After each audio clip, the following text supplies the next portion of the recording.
Okay, hello. Today is the 24th of May, 2022, and we'll talk about an important cultural artistic figure from Romania, Marcel Janco, or Marcel Janco, Marcel Janco.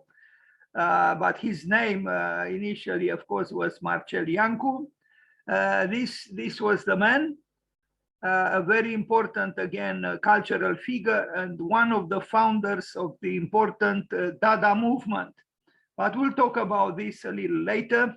So let's read Marcel Janco.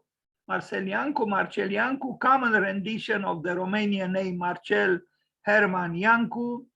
Last name was also Janco, born on May 24th, 1895. So he was 8 years younger than Le Corbusier, and died in 1984, was a Romanian and Israeli visual artist, architect, and art theorist. He was the co-inventor of Dadaism and a leading exponent of constructivism in Eastern Europe. In the 1910s, he co-edited with Ion Vinea and Tristan Țara the Romanian art magazine Simbolul. Janco was a practitioner of Art Nouveau, Futurism, and Expressionism before contributing his painting and stage design to Tristan Țara's literary Dadaism. He parted with Dada in 1919 when he and painter Hans Arp founded a constructivist circle, Das Neue Leben. Reunited with Vinea, he founded Contemporanul, the influential tribune of the Romanian avant-garde, advocating a mix of constructivism, futurism, and cubism. At Contemporanul, Janco expounded a revolutionary vision of urban planning. He designed some of the most innovative landmarks of downtown Bucharest. He worked in many art forms, including illustration, sculpture, and oil painting.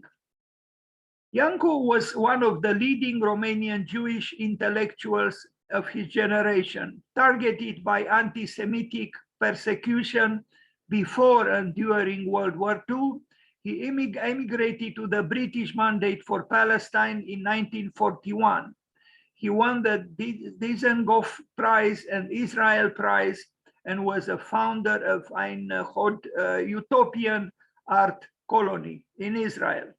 Marcel Janco was the brother of George, and Jules Janco, who were his artistic partners during and after the Dada episode. His brother-in-law and fellow constructivist promoter was the writer Jacques G. Costin, known as a survivor of 1940s anti-Semitism.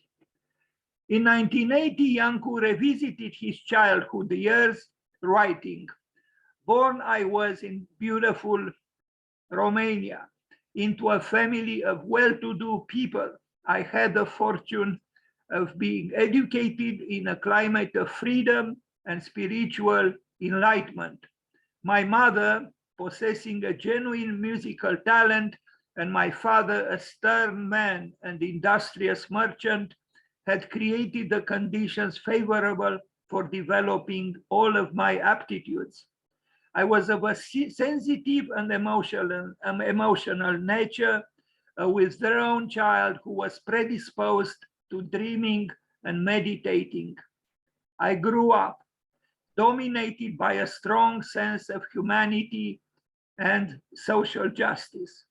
The existence of disadvantaged, weak people, of impoverished workers, of beggars, hurt me. And when compared to our family's decent condition, awoke in me a feeling of guilt." Very nice words, and I believe sincere words. Here he is, probably in Israel. And now I'll show some paintings before we go through his buildings. He built quite a number of buildings in Bucharest, but let's look at some of his paintings. Euphoria Dada from 1917. You probably know that actually the the Dada movement was born, so to speak, in Cabaret Voltaire in Zurich. And there were 4 people, I think. Another major force there was the Romanian poet Tristan Tzara. But I understood that at one moment Marcel Janco and Tristan Tzara distanced themselves from each other.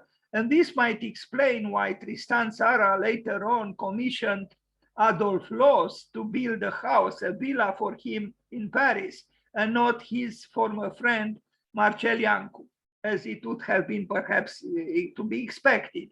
Anyway, so let's look at his paintings. Trophy. He was a very prolific painter, and in some cases, some influences can be seen, can be discerned. Untitled Mask, a Portrait of Tzara. Yeah, the man who actually wrote the manifesto, the Dada manifesto, was Tristan Tzara. Tristan Tzara, the name comes from Trist în țară in Romanian, but working with the letters a little bit, it became Tristan Tzara, but it was as a source, Trist în țară. Marina. He liked such scenes, and he was not the only one. Of course, the sea inspires many artists. Port, again, port and ships and boats and buildings and, the vastness of the water and the vastness of the sky above. Arab Cafe, this is also interesting. He was Jewish, but he was very appreciative of the Arab culture. And he painted several, of these Arab cafes, which are indeed, very romantic, maybe still are in some parts of the world. Arab Cafe, another Arab Cafe. Marcel Janco. 4 figures about to be executed. Now, we cannot expect here at all a light-hearted scene. 4 figures about to be executed. It's hard to believe that human beings are executed by other human beings. And, the only sin they committed, so to speak, if the word committed is appropriate, is that they were Jews. In large numbers, they were sent to gas chambers. Yes, gas chambers in the 20th century. Mother and children, I mean, the scene is not the most calm and peaceful, but the dynamics within a family are often, indeed dynamic. Cafe concert. Here is an obvious influence from the similar painting by Pablo Picasso. A girl portrait. He is well known in the West. I remember once I mentioned his name to Kenneth Frampton, and immediately he began to say things about him, and he's well known and respected. I don't know how to pronounce very well the name of this lake, but a lake it is. Again, with boats and ships and so on. He loved color, of course, like any true painter. Forced to wash windows from 1941. This was, at the time of strong anti-Semitism.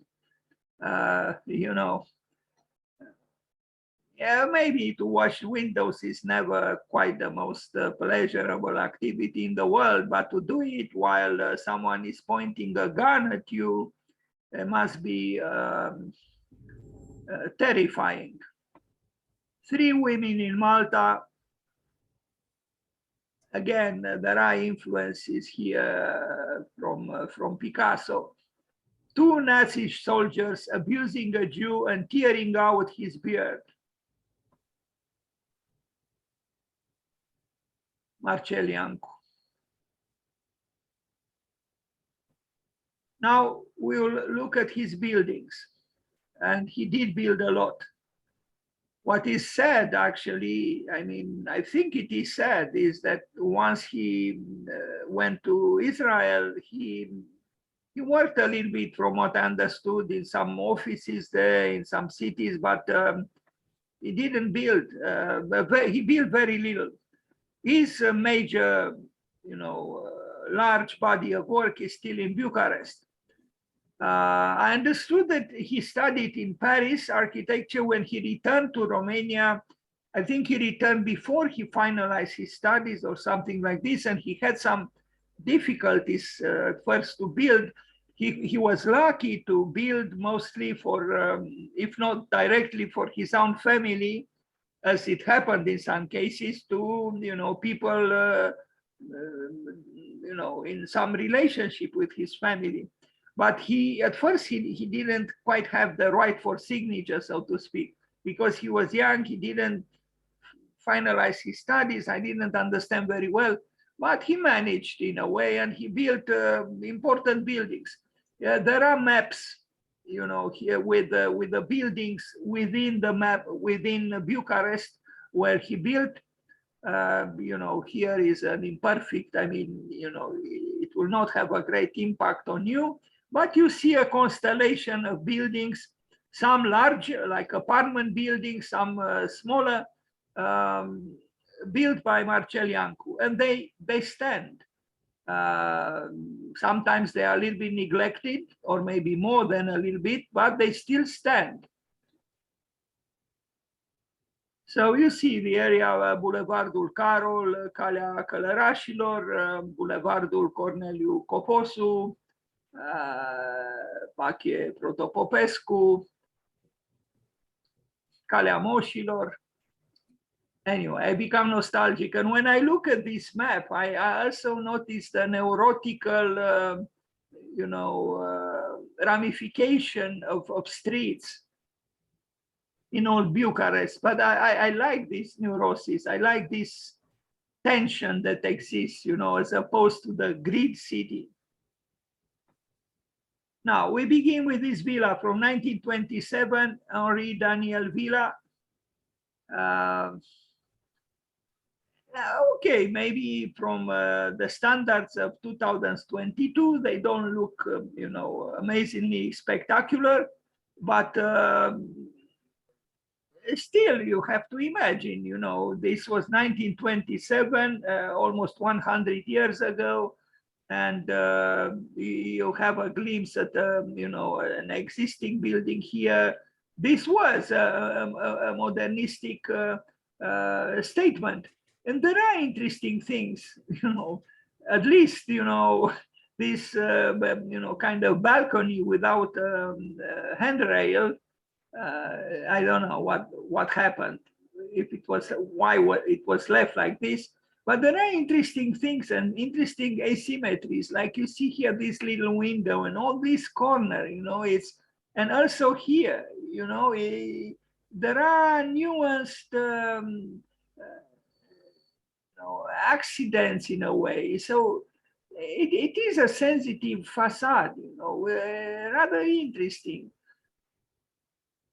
Nothing very special, but I wouldn't easily dismiss it. I think Marcel Janco as an architect is valuable exactly because he was not a purist. He didn't use a dogmatic form of modernism. There is a level of hybridity in his work, which I think is to be appreciated. All the pictures of this building. The plan, on the other hand, after we looked at the rectangular facade, we didn't really expect this kind of almost geometrically turbulent plan, but this is the plan of the house. Rather interesting. I mean, these are the plans, because there are 3 floors there. But this shows again, you know, his lack of rigidity in a way. It's not a conformist configuration of the plan. Somehow the plan is more disjointed and dynamic than the actuality of the facades of the building. Now the Herman Janco building, I forgot, is this him or not, or someone from his family, 1926. I know he built also for his sister, and he built for members of his family. His family was, he used the word decent. Well, I think they were well off, they were affluent, they were more than just decent. They were doing very well financially. Now, look at the building as it is today. You know, welcome to Bucharest. I think, I mean, I know that this was here at the top, it was his studio. But I don't know if the whole building belonged to him or probably not.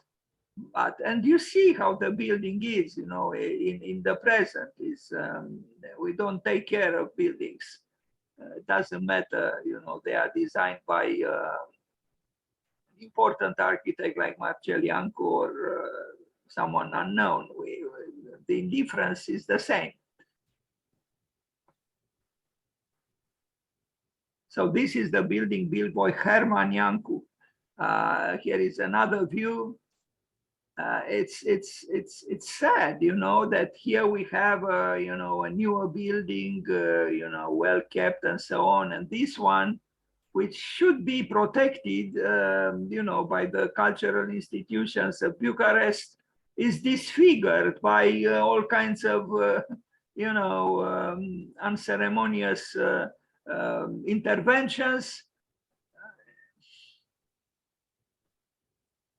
But the building still stands, and I think it deserves some attention and some care.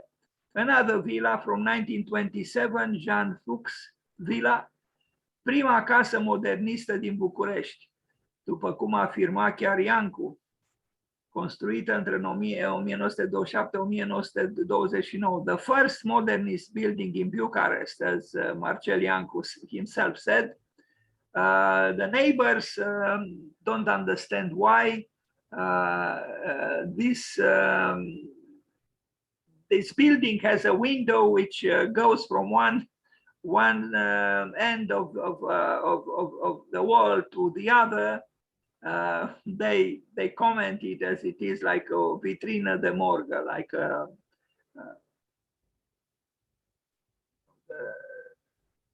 I don't even know how to translate any longer in English. Yeah. Anyway, ochiul de pod, de obicei pe acoperiș, și aici în triplu exemplar ca niște cabine clasa 1 de vapor transatlantic, iar garajul pare sucursala crematoriului central. Yeah. But the building is actually surprisingly luminous, has nothing to do with the mention, you know, of the crematory, and you know, there are morbid perceptions here. But when we look at the building, it's nothing morbid about it, at least from our perspective, but of the 21st century. But this is how it was described at that time, and these are the plans. He was a skillful, talented architect, and you know, who had the chance to build as a young man quite a number of buildings in the capital of Romania, in Bucharest.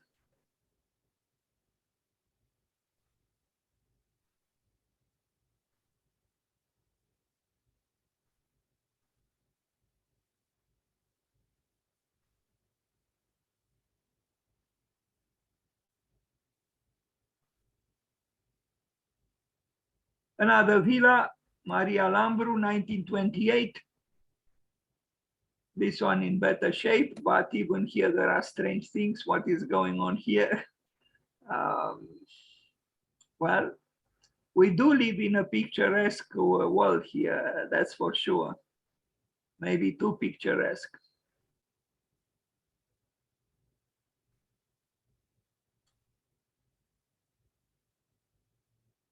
But what is nice for the architecture student and for the architect alike, these buildings are in Bucharest. They can be visited, they can be seen.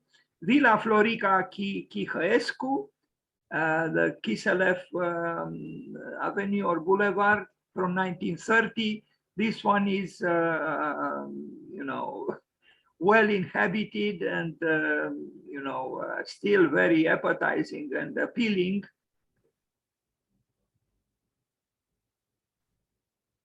Quite comfortable, of course, with you know, hybrid furniture.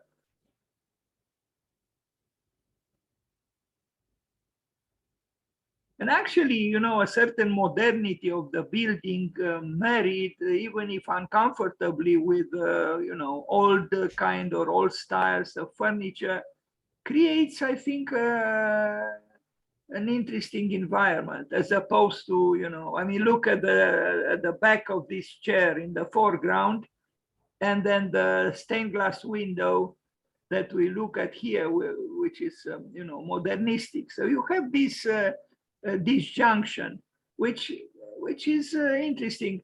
Also here, I mean, I don't know, these two chairs make me think of Vladimir Putin having discussions with certain people, you know, during the pandemic. I guess, I mean, I don't know if that was the intention of Marcel Janco to place two chairs there, but I could understand why certain people were, you know, if not shocked, but a little bit taken by surprise by these three, you know, circled round windows. Guess it's an embassy there, considering the flag. Yes, but I don't recognize the flag anyway. Șoseaua Kiselev, of course, a prestigious location.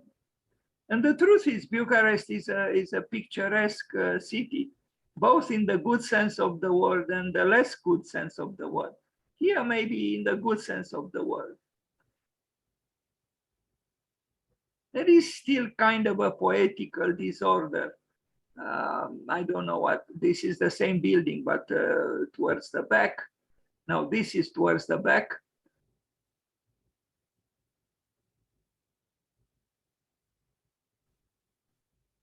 Just like his paintings, there are influences, you know, in his architecture. And it is a heterogeneous kind of architecture, hybrid, impure in a way. But exactly this actually is, at the end of the day, so to speak, is actually a quality that is not dogmatic, is not frozen into an easily recognizable style. Clara Jancu Villa, that's for his sister, Clara Jancu, a good building, I would say, luminous itself. And you realize again the distance, you know, between an existing, maybe older building, although who knows, maybe it was built after the building by Marcel Janco. Anyway, this is by Marcel Janco, of course. Then Chiriat. Yeah, it's for rent, and at least the facade is clean. This is not always the case with his buildings. The Jan Euster Villa from 1931.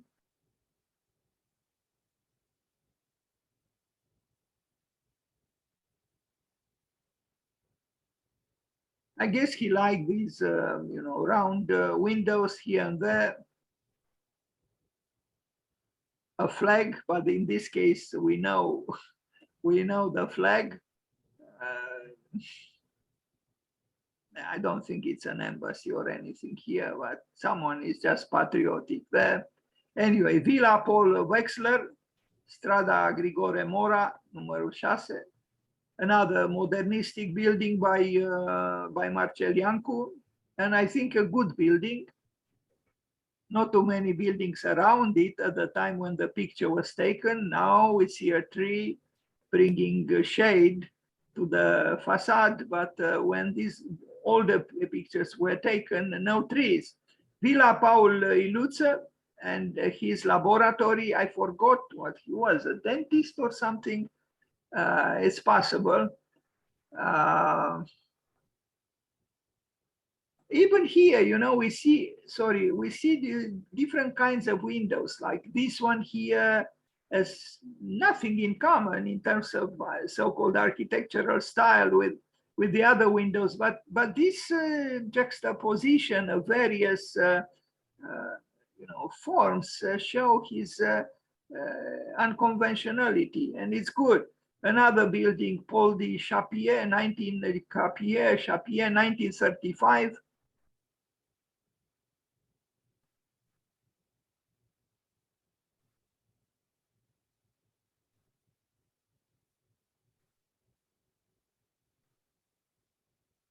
It's kind of an impure modernity, but again, I think this could be seen in positive terms, actually.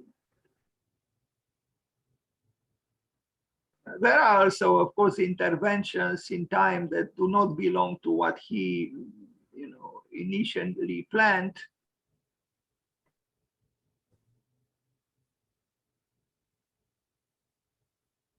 But as Le Corbusier said, in the end, life is always right.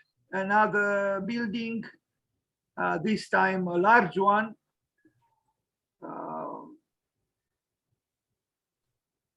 It shows clearly he had the skill to handle, large scale buildings.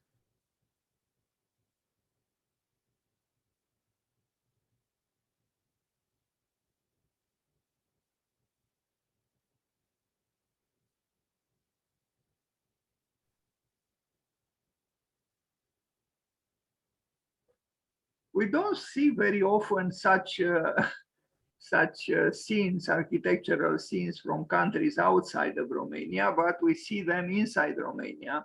And that's because we don't take care of buildings that, we should take care of. In this case, there were also important artworks. I think Milița Pătrașcu did these bas reliefs that ornate the entrance into the building in a pleasant way.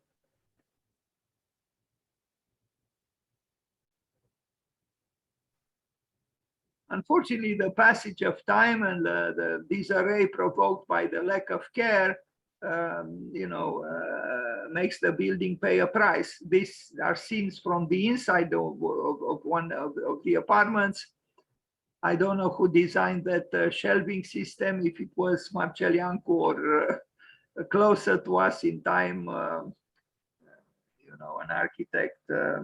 I presented her work often, Carme Pinos from Barcelona. She did such things, but just a few years ago, so to speak. Look at this interesting opening here, between three spaces, three rooms. I think very, very interesting. No, you wouldn't expect this kind of thing, but yeah, it's not to be ignored. And again, some sensitive glasswork, stained glass as it is. Another building from 1935, Charles de Gaulle Square, a larger building. You see, he didn't have inhibitions. This kind of architecture is a little bit different from this, and this one a little bit different from this. There are, although it's one building, and it's a large building, and I think I think it stands the test of time.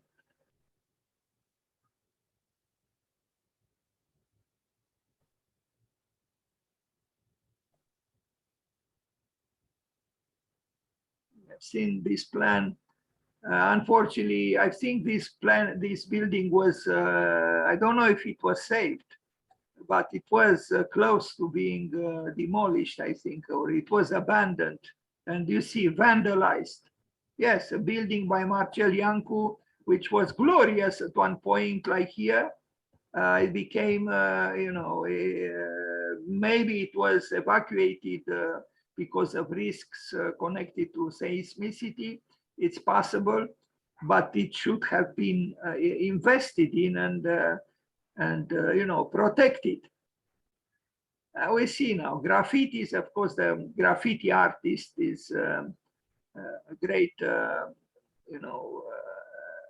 admirer of such abandoned buildings to be transformed into canvases for his or her artistic appetites. Unfortunately, it is what it is. It's the misery of abandonment. I think I read somewhere that it was included on a list for repairs and so on. I hope it was saved. Villa Florica arrived, another villa surrounded by trees and with an interesting corner there.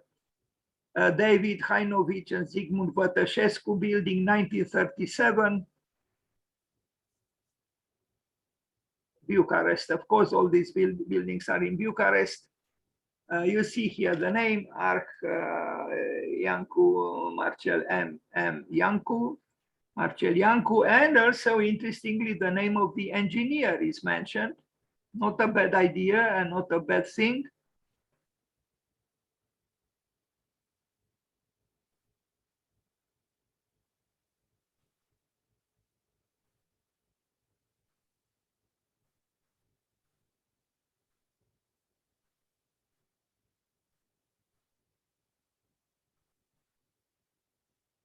Villa Hermina Hasner, plenty of villas. Marcel Janco, again, his beloved round windows.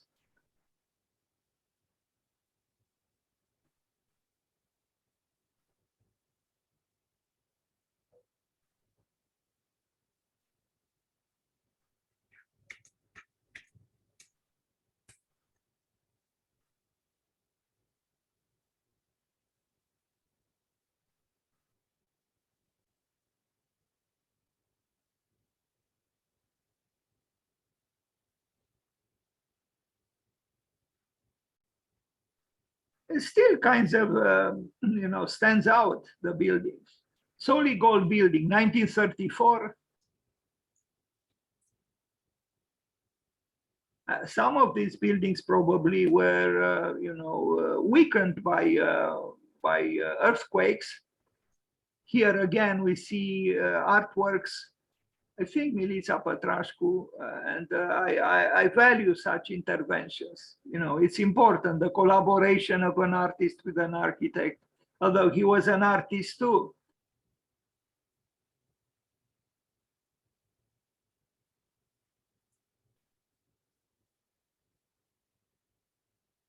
Interesting arrangement here, rather sculptural, and it is a pleasant part of this larger space inside the house. And also you see eventful details, so to speak. They matter. Also the presence of a certain degree of ornamentation. Marcel Janco, architect. And then again, the name of the engineer, Maximilian Marcus, even with bigger letters. That's nice.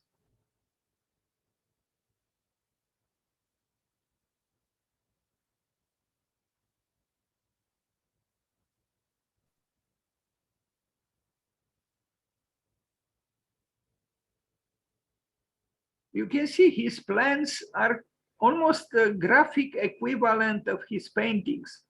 There is tension in his painting, in his floor plans. They are not very calm, and there is a certain level of conflict. There are interesting things like this little window here, an interesting architect as well. Somehow the elevations do not make you think of these, you know, tangent realities within the plan, but it's possible that the surprises you have inside are of a positive order.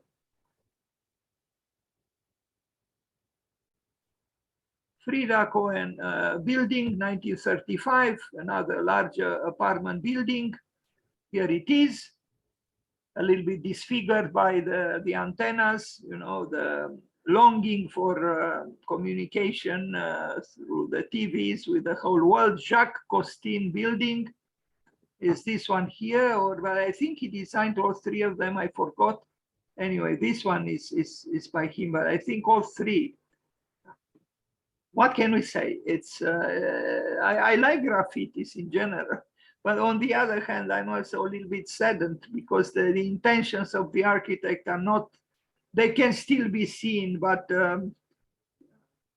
under some difficulties. Yeah, he designed all those three. Villa Paul Iluță. I love these Romanian letters, C or you know, which bring flavor to the linguistic dish. Casa Paul di Chapier. Interesting thing here, this little balcony or whatever it is.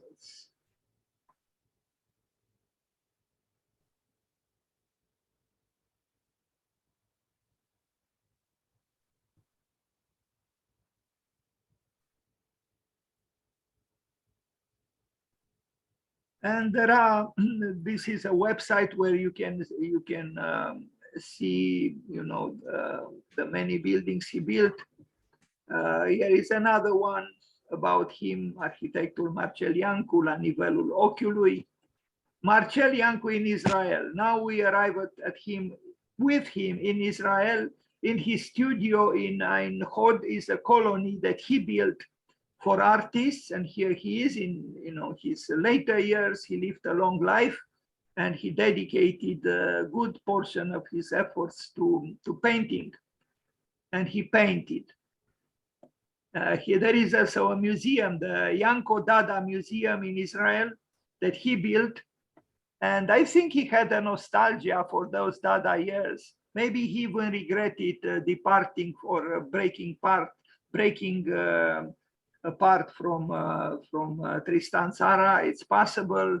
Anyway, this is the museum, Marcel Janco, the Dada Museum in Israel, and it's a museum dedicated to himself, but possibly also to some other, you know, artworks and the events relating to the Dada movement, and maybe also constructivism or whatever else he was involved with. He brought art with him wherever he went. Here is a painting. There are touches of expressionism, of fragmentarism, of anxiety, if I can call it so. I don't think he was a very, very peaceful man. His paintings do show tension. I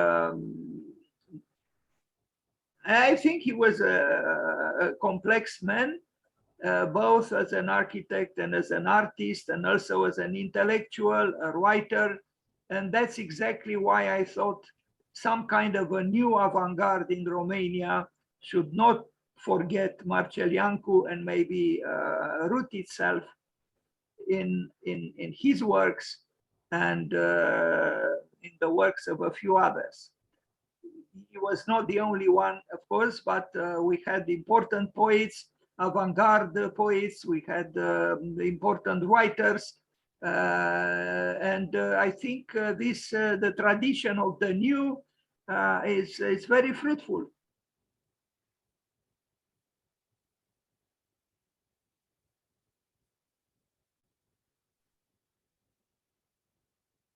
He painted and painted and painted. He painted, I mentioned this in my invitation to this presentation, that he painted Don Quixote a few times.